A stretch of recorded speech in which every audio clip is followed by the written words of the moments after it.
Hi hello welcome back to my channel spark study desk. இன்னைக்கு நம்ம ஒரு புது டாபிக் தான் பார்க்க போகிறோம். Nutrition in plants and modes of nutrition. So இந்த டாபிக் ரொம்ப இம்பார்ட்டண்ட்டான topic. And one more thing, நம்ம சேனல் பொறுத்த வரைக்கும் நம்ம எக்ஸாம் பேஸ்டு கான்செப்ட்ஸ் தான் பார்த்துருக்குறோம். So already previous year questions வந்து நான் நிறைய ஷார்ட்ஸில் போட்டிருக்கிறேன். நீங்கள் அந்த கொஷின்ஸையும் நம்ம எடுக்கிற கான்செப்ட்ஸையும் நீங்கள் கம்பேர் பண்ணி பார்த்தீங்கனாலே தெரியும் எந்த அளவுக்கு நான் உங்களுக்கு ஹேண்ட் ரிட்டனில் இந்த நோட்ஸ் வந்து நான் எழுதி உங்களுக்காக நான் கொண்டு வந்திருக்கேன் அப்படின்றது உங்களுக்கு தெரியும். ஸோ நீங்கள் இந்த நோட்ஸை மட்டும் படித்தாலே போதும். கண்டிப்பாக சிடெட்டில் உங்களுக்கு ஒரு டாப்பிக்கில் இருந்தும் நீங்கள் வரக்கூடிய கொஷின்ஸை கட்டாயமாக அட்டன் பண்ண முடியும். Okay, so now let's get in to the video. First, nutrition. Nutrition அப்படின்னா என்னன்னு பார்க்கலாம்.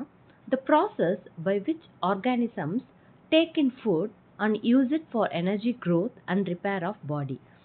அதாவது நம்ம ஃபுட் எடுத்துக்கிறோம் இல்லைங்களா, அந்த ஃபுட் வந்து நம்ம எதுக்காக சாப்பிட்றோம்? டேஸ்ட்டுக்காகவா? இல்லை, கரெக்டா? ஸோ நம்ம டேஸ்ட்டுக்காக மட்டும் ஃபுட் எடுத்துக்கல. அந்த ஃபுட் சாப்பிட்றதுனால நம்மளுக்கு என்ன கிடைக்குது? எனர்ஜி கிடைக்குது, அதுக்கப்புறம் க்ரோத் கிடைக்குது இல்லையா? அதுக்கப்புறம் நம்ம பாடியில் இருக்கிற செல்ஸை வந்து அது ரிப்பேர் பண்ணுது. ஸோ இந்த 3 விஷயம் நம்ம ஃபுட் வந்து எடுத்துக்கிறதுனால கிடைக்குது இல்லையா? ஸோ அதுதான் நியூட்ரிஷன் அப்படின்னு சொல்கிறாங்க. Okay, the process by which organisms take in food and use it for energy, growth and repair of body. So இதுதான் நியூட்ரிஷனோட டெஃபினிஷன். ஸோ நியூட்ரிஷன் வந்து பிளான்ட்ஸ்க்கும் வேணும், அதே சமயம் அனிமல்ஸ்க்கும் தேவை இல்லையா? அண்ட் ஆல்சோ ஹியூமன் பீயிங்ஸ்க்கும் நியூட்ரிஷன் தேவை. ஸோ நெக்ஸ்ட்டு இந்த நியூட்ரிஷன் பார்த்தீங்கன்னா modes of nutrition. So all living organisms need food for energy, growth and maintenance. நான் ஆல்ரெடி சொன்ன மாதிரி தான். ஸோ எல்லாத்துக்குமே வந்து ஆர்கானிசம்ஸ்க்கும் நியூட்ரிஷன் வந்து தேவைப்படுது. எதுக்காக? Need food for energy, growth and maintenance of பாடியை மெயின்டைன் பண்ணுறதுக்கு எனர்ஜிக்கும் க்ரோத்துக்காக நியூட்ரிஷன் வந்து தேவைப்படுது இல்லையா? ஸோ இந்த நியூட்ரிஷன் பார்த்தீங்கன்னா 2 டைப்ஸாக வந்து நாம் கிளாஸிஃபை பண்ணலாம். First autotrophic and ஹெட்டிரோட்ராஃபிக். Autotrophic nutrition and ஹெட்டிரோட்ராஃபிக் nutrition அப்படின்னு சொல்லுவாங்க. ஃபஸ்ட்டு ஆட்டோட்ராஃபிக் அப்படின்னா, ஆட்டோ அப்படின்னா செல்ஃப் அப்படின்னு meaning. Okay, so self food. Autotrophic அப்படின்னா செல்ஃப் ஃபுட் அப்படின்னு ஞாபகம் வச்சுக்கோங்க. ஒரு organism that can prepare their own food. அதாவது ஒரு ஆர்கானிசம் அதுக்கான ஃபுட்டை தானே வந்து அது ப்ரிப்பேர் பண்ணிக்கிச்சு அப்படின்னா அதை தான் நம்ம வந்து ஆட்டோட்ராஃபிக் நியூட்ரிஷன் அப்படின்னு சொல்லுவோம். இதுக்கு எக்ஸாம்பிள்ஸ் பார்த்தீங்கன்னா க்ரீன் பிளான்ஸ் அண்ட் ஆல்கே அப்படின்னு சொல்கிறாங்க. ஸோ க்ரீன் பிளான்ஸ் என்ன பண்ணுன்னா அதோட ஃபுட்டை வந்து அதுவாக வந்து ப்ரிப்பேர் பண்ணிக்கும். இப்போ நம்ம வீட்டில் வந்து நம்ம ஃபுட் ப்ரிப்பேர் பண்ணுறதுக்கு கிச்சன் இருக்குது இல்லைங்களா? அந்த மாதிரி பிளான்ட்ஸ்க்கு ஒரு கிச்சன் இருக்குது. அது எங்கே இருக்குது அப்படின்னு பார்த்தீங்கன்னா அதோட லீஃபில் தான் இருக்குது. ஓகே, ஸோ அதோட லீஃபில் குளோரோஃபில் அப்படின்னு ஒரு பிக்மெண்ட் இருக்குது. அந்த பிக்மெண்ட் என்ன பண்ணும் அப்படின்னா சன்லைட்டை வந்து அப்சர்வ் பண்ணும். அதே மாதிரி ரூட் வந்து வாட்டரை வந்து அப்சர்வ் பண்ணும் இல்லையா? அண்ட் நம்ம ஏரில் இருக்கிற கார்பன் டை ஆக்சைடு, இது 3ம் சேர்ந்து அது என்ன பண்ணுது? பிளான்ட்ஸ் வந்து தன்னுடைய ஃபுட்டை வந்து தானாக தயாரிச்சுக்குது. ஸோ ஆட்டோட்ராஃபிக் நியூட்ரிஷனுக்கு எக்ஸாம்பிள்ஸ் என்ன அப்படின்னு கேட்டாங்கன்னா green plants and algae. Auto அப்படின்னா செல்ஃப் அப்படின்றத நீங்கள் ஞாபகம் வச்சுக்கணும். Okay, next heterotrophic nutrition.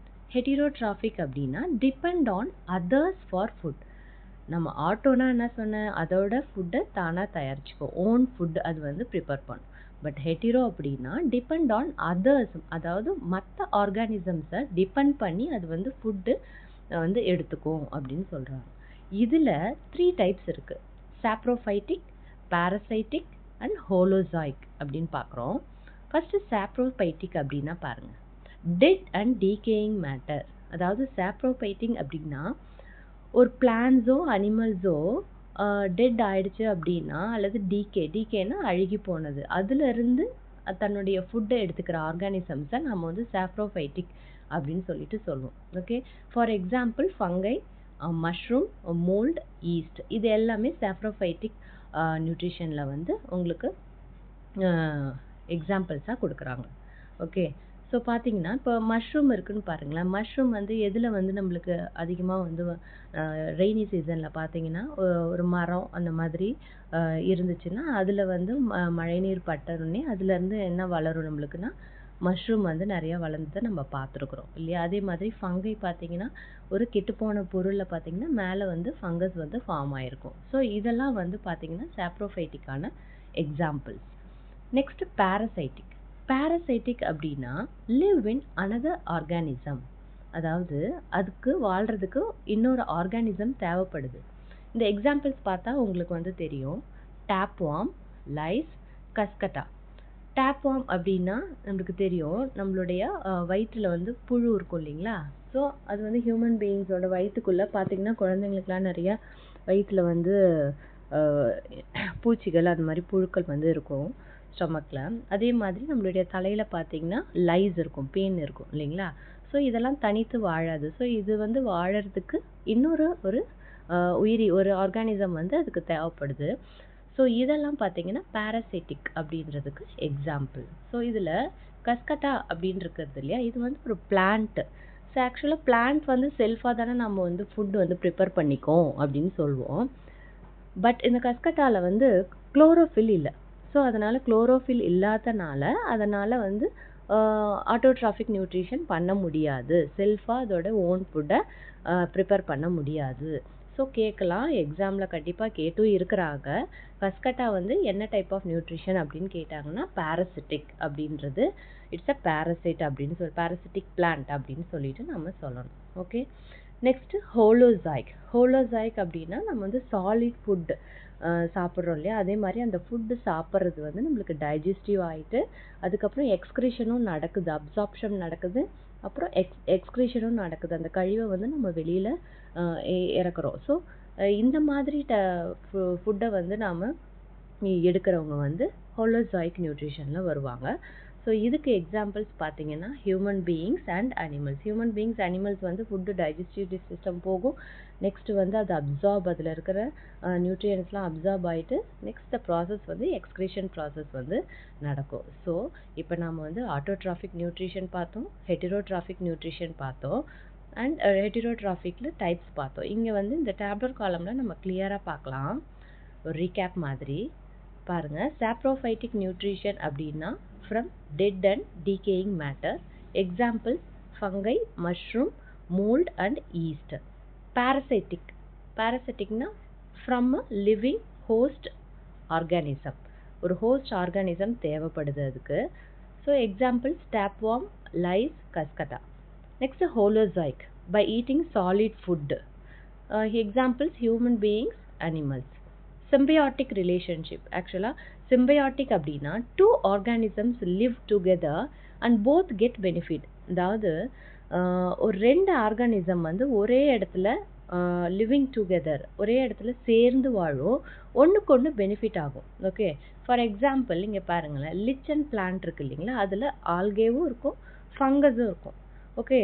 Algae வந்து அதுக்கு தேவையான மெட்டீரியல்ஸ் வந்து கொடுக்கும், ஃபங்கஸ் வந்து ஆல்கேக்கு தேவையான அந்த மெட்டீரியல்ஸை கொடுக்கும். ஸோ இந்த மாதிரி மாற்றி மாற்றி அவங்களுக்கு தேவையான ஃபுட்டும் ஷெல்டரையும் வந்து ஷேர் பண்ணிக்கிறதுக்கு பேர் தான் சிம்பயாட்டிக் ரிலேஷன்ஷிப் அப்படின்னு சொல்லுவாங்க. அதுக்கு எக்ஸாம்பிள்ஸ் வந்து லிச்சன் பிளான்ட், அதே மாதிரி ரைசோபியம் இன் லெகுமினஸ் பிளான்ட் சொல்லுவாங்க.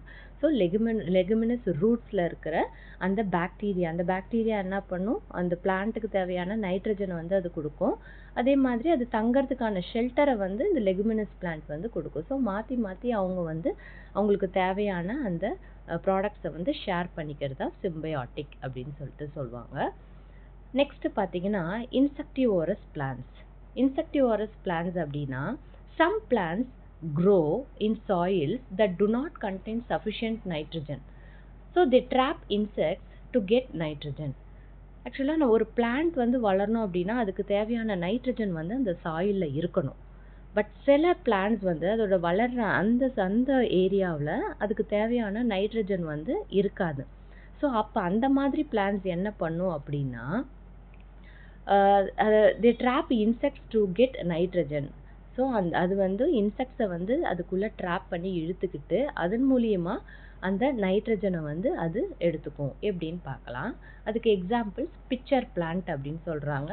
Next Venus flytrap and sundew. So pitcher plant trap insects in the picture filled with water. Pitcher பிளான்ட்னா இந்த பிக்சரில் பாருங்கள், ஃபர்ஸ்ட் பிக்சரில் அதுதான் பிச்சர் பிளான்ட் சொல்லுவோம். அது என்ன பண்ணும், அது ஒரு பிச்சர் பிளான்ட்டை அதோட அந்த ட்ராப்பில் வந்து அந்த பிக்சர் ஃபில்டு வித் வாட்டர் இருக்கும். ஸோ அதுக்குள்ளே அது அந்த இன்செக்டை வந்து இழுத்துக்கும். Next Venus flytrap leaves trap insect and digest them. அந்த லீவ்ஸ் வந்து அந்த இன்செக்டை வந்து ட்ராப் பண்ணி அதை என்ன பண்ணிடும், முழுங்கிடும் அப்படின்னு சொல்கிறாங்க, டைஜஸ்ட் பண்ணும். Next sundew leaves have sticky drops that drop insect. அந்த பிக்சர் பார்த்தாலே தெரியும். அதாவது இந்த பிளான்ஸ் எல்லாமே பார்த்தீங்கன்னா பார்க்குறதுக்கு ரொம்ப அட்ராக்டிவாக இருக்கும். ஏன்னா அப்போ தான் வந்து அந்த இன்செக்ட்ஸை வந்து அதை ட்ராப் பண்ணுறதுக்கு ஈஸியாக இருக்கிற மாதிரி தான் அதோட பாடி வந்து பில்ட் பண்ணியிருக்கோம். ஓகே, ஸோ நெக்ஸ்ட் பார்த்தீங்கன்னா சிம்பயாசிஸ். நான் ஆல்ரெடி அங்கே சொல்லியிருந்தேன், அதோட எக்ஸ்ப்ளனேஷன் பார்க்கலாம். 2 ஆர்கானிசம்ஸ் லிவ் டுகெதர் அப்படின்னு சொல்கிறோம். லிச்சன் பிளான்ட்ல ஆல்கே அண்ட் ஃபங்கஸ் இருக்கும். Algae and fungus leave together. Algae prepares food and fungus provides shelter and water. Algae என்ன பண்ணும், ஃபுட்டை வந்து ப்ரிப்பேர் பண்ணும். அண்ட் ஃபங்கஸ் என்ன ப்ரொவைட் பண்ணுதுன்னா அது தங்கக்கூடிய இடம், ஷெல்டர் அண்ட் வாட்டரும் ஆல்காவுக்கு கொடுக்குது. ஆல்கா வந்து ஃபுட்டு கொடுக்குது. ஓகே, ஸோ இதை மாற்றி மாற்றி அவங்களுக்கு வந்து அதை ஷேர் பண்ணிக்கிறாங்க. ஸோ அதுதான் சிம்பயாசிஸ். சேம் அதே மாதிரி தான் ரைசோபியம் பாக்டீரியா. இது வந்து லெகுமினஸ் பிளான்ஸோட ரூட்டில் இருக்கும். ஓகே, ஸோ அந்த பாக்டீரியா வந்து நைட்ரஜன் கொடுக்குது அண்ட் அந்த லெகுமினஸ் பிளான்ட் வந்து அதுக்கான ஷெல்டர் கொடுக்குது. ஸோ 2 பேரும் மாற்றி மாற்றி ஷேர் பண்ணிக்கிறதுனால இது ரெண்டுமே சிம்பயாட்டிக் ரிலேஷன்ஷிப்பில் சிம்பயாசிஸ் அப்படின்றதுல வருவாங்க. எக்ஸாமில் நிறைய கேட்டிருக்காங்க, எந்த பிளான்ட் வந்து சிம்பயாசிஸ் ரிலேஷன்ஷிப் அப்படின்னு கேட்பாங்க.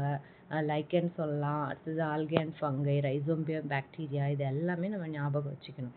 ஓகே, ஸோ இங்கே ஒரு ஷார்ட்டாக நம்ம ரிமெம்பர் பண்ணிக்கிறதுக்கு, ஆட்டோட்ராஃபிக் அப்படின்னா செல் ஃபுட், சாப்ரோஃபைட்டிக்னா டெட் மேட்டர், பாராசிட்டிக் அப்படின்னா ஆன் அனதர் ஆர்கானிசம், ஹோலோசாய்க் அப்படின்னா ஈட் சாலிட் ஃபுட், சிம்பயாட்டிக்னா both benefit. Okay, so all living things need food for energy and growth and maintenance. Okay, so nutrition always help organisms to get energy, grow and stay healthy. So I think உங்களுக்கு வந்து நான் இந்த concepts எல்லாமே கிளியராக கொடுத்துருப்பேன் அப்படின்னு நம்புகிறேன்.